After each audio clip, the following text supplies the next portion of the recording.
आज के इस वीडियो में हम कोष्ठ इस विषय पर चर्चा करेंगे, जो आयुर्वेद का एक बहुत ही महत्वपूर्ण विषय है। तो जैसे व्याधि कौन सा है, तो कोष्ठगत व्याधि है, तो ऐसा कहा जाता है। तो जैसे ये जो कोष्ठ है, कोष्ठ की परिभाषा क्या है और कोष्ठांग कौन से होते हैं, आचार्यों ने कोष्ठ के विषय में क्या क्या कहा है, तो इस विषय में आज के इस वीडियो में हम चर्चा करेंगे।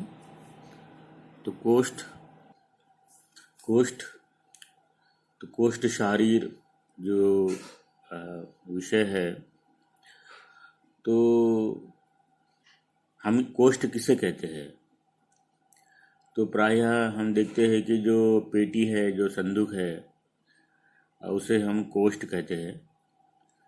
तो शरीर का जो भाग संदूक के समान या पेटी के समान होता है, उसे हम कोष्ठ कहते हैं। तो हमारे शरीर के तरफ जब हम देखते हैं, तो शरीर का जो मध्य भाग जो है, 6 भागों में जो मध्य भाग जो है, अंतरादि जिसे हम कहते हैं, उसे हम कोष्ठ कह सकते हैं या कहते हैं।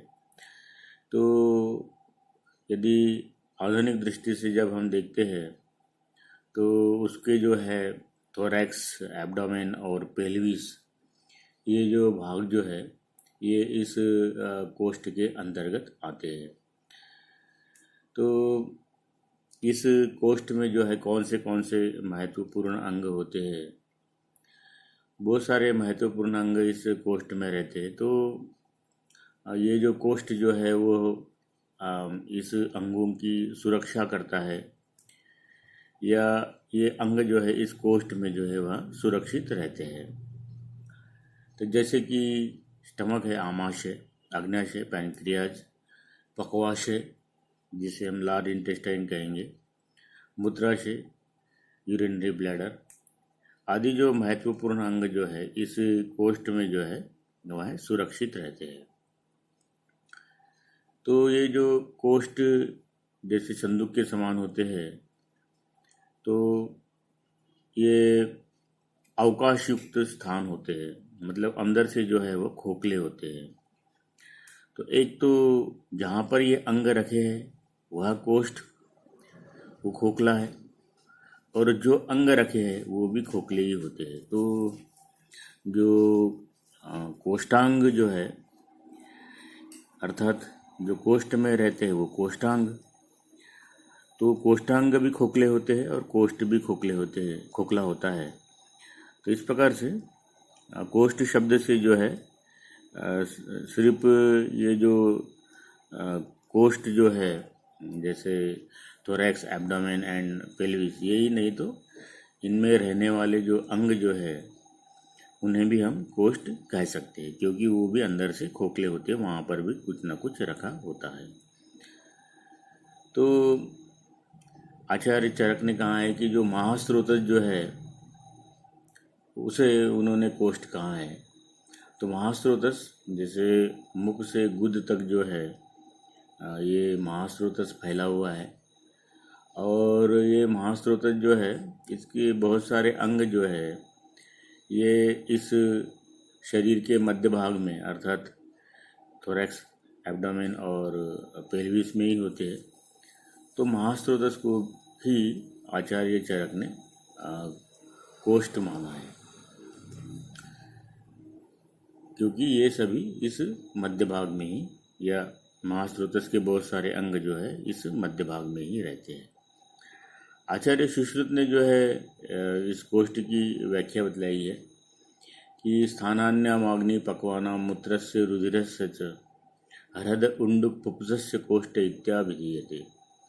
अर्थात शरीर के वह स्थान जैसे आमाशय, अग्न्याशय, पक्वाशय, मूत्राशय, रुधिर मतलब रक्ताशय, हृदय, उंडुक, पुपुस, इन सभी को कोष्ठ कहते हैं, या इन्हें कोष्ठ कहा जाता है। या ऐसा भी कह सकते हैं कि ये अंग जहाँ पर रखे होते हैं उन्हें भी हम कोष्ठ कहते हैं। तो कोष्ठ और कोष्ठांग, तो कोष्ठांगों की विषय में कहा है कि कोष्ठ में जो स्थित अवयव जो होते हैं उन्हें कोष्ठांग कहा जाता है। तो वक्ष गुहा जो है थोरेसिक कैविटी, उदर गुहा, एब्डोमिनल कैविटी, पेल्विस, श्रोणि गुहा, पेल्विक कैविटी। तो यहाँ पर जो अंग रहते हैं या जितने भी अभी स्थाना, आमाशय, अग्नाशय, पक्वाशय, मूत्राशय आदि जो अंग जो है ये इन्हीं जो वक्ष गुहा, उदर गुहा और श्रोणि गुहा में ही रहते हैं। तो इसके कारण जो है इन अंगों में या इन अंगों में अर्थात इन गुहाओं में स्थित अंगों को कोष्ठांग हम कहते हैं। तो आचार्य चरक ने जो है 15 कोष्ठांग बतलाए है, आचार्य सुश्रुत ने जो है 8 कोष्ठांग बतलाए हैं। तो ये कोष्ठांग कौन से होते हैं? तो यहाँ पर एक बात हमको समझनी है कि जो कोष्ठांग जो है इस कोष्ठ में होते हैं, और देखा जाए तो इन अंगों को भी कोष्ठ कहा जाता है। इस व्याख्या के अनुसार जो है इन अंगों को भी कोष्ठ कहा गया है। तो आचार्य चरक ने कौन से कोष्ठांग माने हैं इसके विषय में, तो कोष्ठांगों के जो नाम जो है आचार्य चरक के अनुसार, तो उन्होंने कहा है कि 15 कोष्ठांग होते, पंचादष्ट कोष्ठांगानि तद्यथा। ये कौन से होते? नाभिश्च, हृदयम च, क्लोम च, यकृत च, प्लीहा च, वृक्कौ च, बस्ति च, पुरुषाधारश्च, आमाशयश्च, पक्वाशयश्च, उत्तरगुध च, क्षुद्रांत्र च, स्थूलांत्र च, वपावहनम चेति। तो ये जो नाम जो बतलाया है ये सभी कोष्ठांग होते हैं, ऐसा कहा गया है आचार्य चरक के अनुसार। और जो थोरैक्स, एब्डामेन और जो पेल्विक कैविटी जो है ये तीन ही कैविटियों में, अर्थात इन ये जो कोष्ठ के जो भाग जो है इन कोष्ठ के भागों में ये सभी अंग पाए जाते हैं। तो नाभि, जैसे हम देखते हैं हमारे जो उदर भाग जो है वहाँ पर एक जो प्रदेश जो है नाभि प्रदेश, तो नाभि, अम्बिलिकस, उसके बाद में हृदय जिसे हम अंग्रेजी में हार्ट कहते हैं, तो हृदय जो वक्ष गुहा में होता है। उसके बाद में क्लोम, तो क्लोम के विषय में तो बहुत सारे मतांतर है, मगर जो पैनक्रियाज जो है उसे भी क्लोम कहा गया है, और जो गॉल बैडर है उसे भी क्लोम कहा गया है।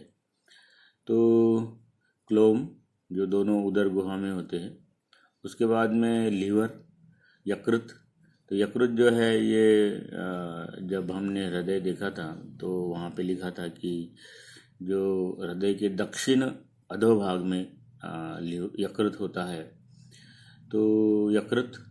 उसके बाद में प्लीहा, हृदय के वाम अधोभाग में प्लीहा होती है, स्प्लीन। उसके बाद में वृक्कौ, 2 वृक्क होते हैं जो उदर गुहा में, जो उदर की जो पश्चिम दीवार जो होती है, posterior wall of the abdomen, वहाँ पर ये होते हैं। उसके बाद में बस्ती, मूत्राशय जिसे हम कहते हैं, तो ये जो है ये जब रिक्त होता है तो वो श्रोणि गुहा में रहता है, और जब ये मूत्र से भर जाता है तो कुछ उदर गुहा में फैल जाता है। उसके बाद में पुरुषाधार, तो पुरुष का आधार, वैसे तो जहाँ पर पुरुष की उत्पत्ति होती है वह जो स्थान जो है ये उंडुक कहा गया है, तो पुरुषाधार जो है उसे सिकम भी कह सकते हैं, या फिर जो जहाँ पर पुरुष का संचय होता है, रेक्टम, तो उसे भी पुरुषाधार, क्योंकि पुरुष को आधार देने वाले पुरुषाधार ऐसा हम कह सकते हैं। रेक्टम भी जो है वह पुरुषाधार हो सकता है। उसके बाद में आमाशय, जैसे उदर गुहा में जो है, जहाँ पर अन्न खाने के बाद में जो है, अन्न ग्रहण करने के बाद में जहाँ पर आधा घंटा तक जो संचित रहता है अन्न, वो आमाशय, स्टमक जिसे हम कहते हैं। उसके बाद में जो है पक्वाशय। तो पक्वाशय जो है, जो लार इंटेस्टाइन जो है, उसे हम पक्वाशय कह सकते हैं। उसके बाद में जो है उत्तर गुद। तो उत्तर गुद जो है, ऊपर का जो गुद जो है, और अधर गुद, इस प्रकार से दो गुद यहाँ पे बतलाए हैं। तो एनस जो है, जो गुदद्वार जो है, उसे जो अधर गुद कहते हैं। तो वहाँ पर एक्सटर्नल स्फिंक्टर रहेगा। तो जहाँ पर एक्सटर्नल स्फिंक्टर रहेगा वो अधर गुद हो सकता है। और उत्तर गुद जो है, जहाँ पर इंटरनल स्फिंक्टर रहेगा, जैसे गुद नलिका और मलाशय का जो जंक्शन जो है, वहाँ पर जो प्रायः जो रहेगा वो उत्तर गुद। तो रेक्टम को भी उत्तर गुद कहा गया है, या कह सकते हैं कुछ लोग, या कहते हैं। तो यहाँ पर जो स्पिंक्टर जो है, स्पिंक्टर मसल्स वहाँ पर जो होती है, जो स्पिंक्टर दरवाज़ा जो बंद करने वाली स्पिंक्टर मसल जो होती है, तो दो स्पिंक्टर मसल होती है, एक तो internal sphincter and external sphincter. तो इन इंटरनल स्पिंक्टर को हम उत्तर गुद कह सकते हैं, और अधर गुद जो है वो एक्सटर्नल स्पिंक्टर को। तो इसके बाद में जो है क्षुद्रांत्र, जो स्मॉल इंटेस्टाइन जो है, उसे क्षुद्रांत्र कहते हैं। स्थूलांत्र, स्थूलांत्र जो है वह लार्ज इंटेस्टाइन। तो पक्वाशय भी जो है वो लार्ज इंटेस्टाइन को कहा जाता है। तो एक्चुअली जो पक्वाशय जो है, वात का स्थान बतलाया गया है। तो जो नीचे का जो लार इंटेस्टाइन का भाग जो है, उसे पक्वाशय कहेंगे, और जो ऊपर का जो लार इंटेस्टाइन का भाग जो है, उसे हम स्थूलांत्र कह सकते हैं या कहते हैं। उसके बाद में वपावहन। तो वपावहन का मतलब है ओमेंटम। आचार्यों ने जो है, आचार्य चरक ने वपावहन जो है वह मेदो वह स्रोतस का स्थान बतलाया है। तो वपा ओमेंटम, तो उसे तैलवर्तिका भी कहते हैं। तो ये जो वपा जो है वह स्टमक के बाजू में होती है, जैसे मिडिल साइड में और लैटरल साइड में। तो जो लघु क्रोडिका धारा जो होती है, जिसे हम लेसर कर्वेचर कहते हैं, और ग्रेटर कर्वेचर बृहद क्रोडिका धारा। तो लेसर कर्वेचर पे जो है लेसर ओमेंटम लगी होती है, और जो बृहद क्रोडिका धारा जो है वहाँ पर जो वपा जो है, बृहद वपा अर्थात ग्रेटर ओमेंटम लगी होती है।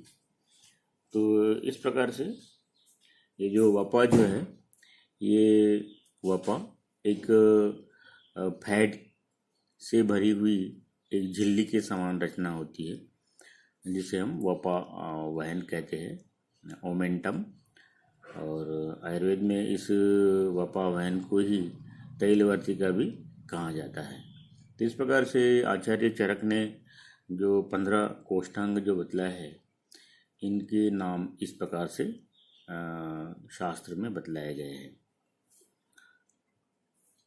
आचार्य सुश्रुत के अनुसार जो कोष्ठांग जो है, हम इन्हें कहेंगे, जैसे ये श्लोक भी दिया है, स्थानान्याम अग्नि पक्वानाम मूत्रस्य रुधिरस्य च उंडकपुपसस्य कोष्ठ इत्याभिधीयते। अर्थात ऐसे स्थान आमाशय, पक्वाशय, अग्न्याशय, मूत्राशय, रुधिराशय, हृदय, उंडक, फुफ्फुस, इनको कोष्ठ कहते हैं। या ये वाले जो अंग जो है, ये जहाँ पर रखे होते हैं, उन्हें कोष्ठ कहा जाता है। तो जैसे आमाशय, ये जो है स्टमक, आमानाम अन्नानाम आशय, जहाँ पर अन्न जो है आम स्वरूप में अर्थात अपक्व स्वरूप में रहता है, उसे हम आमाशय कहते हैं। तो ये उदर गुहा में होता है। उसके बाद में अग्न्याशय, पैनक्रियाज जिसे हम कहते हैं, अग्न्याशय। जो ग्रहणी जो है, ग्रहणी के पास में ये रहता है अग्न्याशय। जो स्मॉल इंटेस्टाइन अर्थात क्षुद्रांत्र का जो भाग है, प्रथम भाग ग्रहणी, तो उसके भीतर ये रहता है। भीतर मतलब उससे जो सी आकार की जो ग्रहणी रहती है, उसका जो जो नतोदरता जो रहती है, उसकी कॉन्केविटी जो रहती है, वहाँ पर रहता है। उसके बाद में पक्वाशय, पक्वाशय अर्थात लार इंटेस्टाइन। तो अन्न जहाँ पर पक्व स्वरूप में रहता है या जहाँ पर वायु की निर्मिति होती है, वायु रहता है, वो पक्वाशय, लार इंटेस्टाइन। उसके बाद में मूत्राशय, बस्ती मूत्राशया स्मृतः। जो मूत्र जहाँ पर संचित होता है, जो रिक्त जब रहता है तब वो श्रोणी गुहा में, और जब भर जाता है तो वो उदर में प्रसारित होता है, तो ये मूत्राशय। उसके बाद में रक्ताशय। तो रक्ताशय के विषय में कहा है कि जैसे यकृत प्लीहानौच, रक्त वह द्वेतैर मूलम यकृत प्लीहानौच। रक्त वह जो स्रोतज जो है, वो स्रोतस के जो मूल जो है वहाँ यकृत और प्लीहा।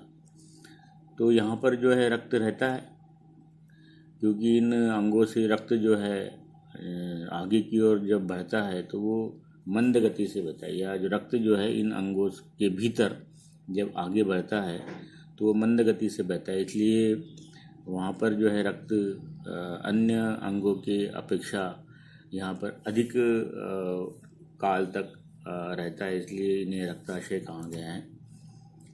या फिर रक्त के जो घटक जो है, उन घटक का निर्माण या उन घटकों का जो संचय जो है, या रक्त के विषय में जो कार्य जो है, बहुत सारे कार्य, ये इस यकृत और प्लीहा में जो है घटित होते हैं, इसलिए यकृत और प्लीहा को रक्ताशय कहा गया है।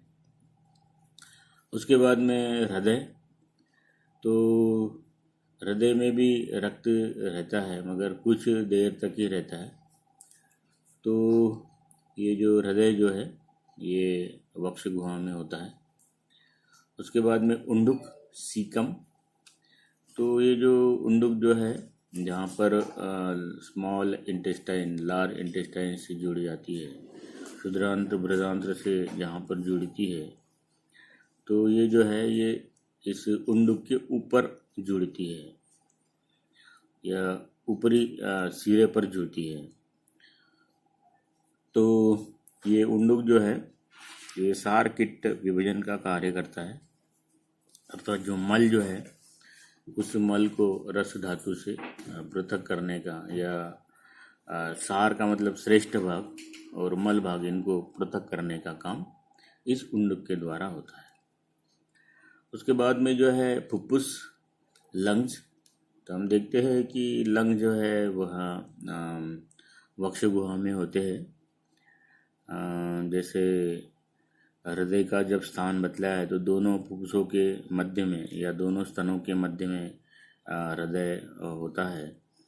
तो ये जो प्राणवह स्रोतज जो है, तो प्राणवह द्वेतैर मूलम हृदयम प्राणवाही धमन्यास्य या रसवाही धमन्यास्य जो है, तो प्राणवायु जो है वहाँ फुफ्फुस के भीतर जाता है। तो इस फुफ्फुस जो है, इसके भीतर या इसके अंदर हृदय की ओर से रक्तवाहिकाएँ आती है, और वो रक्त में जो है फुफ्फुस स्थित जो प्राण जो है वह प्रविष्ट होता है। तो इस प्रकार से ये भी खोखला एक अंग है, वायु का वहाँ पर स्थान होता है, आकाश का स्थान होता है। तो इस प्रकार से ये जो आमाशय, अग्न्याशय, पक्वाशय, मूत्राशय, रक्ताशय, उसके बाद में हृदय, उंडुक और फुफ्फुस, ये जो है ये आचार्य सुश्रुत ने ये कोष्ठांग कहे हैं। इस प्रकार से ये जो कोष्ठांग जो होते हैं, आचार्य चरक ने तो 15 कोष्ठांग माने हैं, और आचार्य सुश्रुत ने जो है वह 8 कोष्ठांग माने हैं। तो इस प्रकार से ये कोष्ठांगों के विषय में जो संख्या के कोष्ठांगों की संख्या के विषय में वर्णन शास्त्र में आया है। तो ये यहाँ पर इस डायग्राम में हमें सब कोष्ठ अंग दिख रहे हैं या कोष्ठ दिख रहे हैं। तो ये जो बीच में दिख रहा है ये हृदय, उसके बाद में उस हृदय के दोनों ओर जो है ये फुफ्फुस, उसके बाद में जो है इस हृदय के नीचे दक्षिण ओर ये यकृत दिख रहा है। इसके बाद में जो है वाम बाजू में ये स्प्लीन दिख रही है, प्लीहा। इस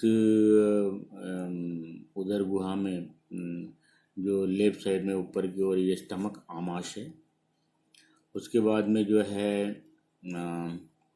ये जो है ये दोनों रुक्क दिख रहे हैं, किडनीज, जो पोस्टीरियर वॉल, एब्डोमेन के पोस्टीरियर वॉल के पास में होते हैं।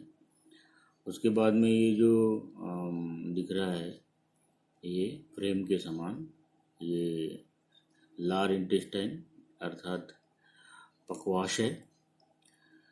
और ये यहाँ पर जो है पहला जो इस लार इंटेस्टाइन का पार्ट जो होता है, जैसे सीकम कहते हैं, उंडुक। तो उंडुक भी एक कोष्ठांग जो है, ये आचार्य शुश्रुत ने कहा है। उसके बाद में ये जो फ्रेम के समान जो बृहदांत्र या फिर जो स्थूलांत्र जो होता है उसके भीतर ये क्षुद्रांत्र हमें दिख रहा है। उसके बाद में ये जो है ये लार इंटेस्टाइन जो है, बृहदांत्र जो है या फिर स्थूलांत्र जो है, उसका जो श्रोणी गुहा में जो भाग जो रहता है, तो उसका पहला जो भाग रहेगा वो सिग्मोइड कोलन, और उसके बाद में जो है रेक्टम, मलाशय, जहाँ पे मल का संचय होता है। उसके बाद में गुद नलिका, तो गुद नलिका का ऊपर का जो भाग रहेगा वहाँ पर इंटरनल स्फिंक्टर रहेगा, वो उत्तर गुद, और नीचे जो है एक्सटर्नल स्फिंक्टर रहेगा, वो अधर गुद। तो इस प्रकार से जो है हम ये जो कोष्ठ जो है, वक्ष गुहा, उदर गुहा और श्रोणी गुहा, और इसमें कौन से अंग होते हैं, इन अंगों के विषय में आज के वीडियो में हमने चर्चा की है।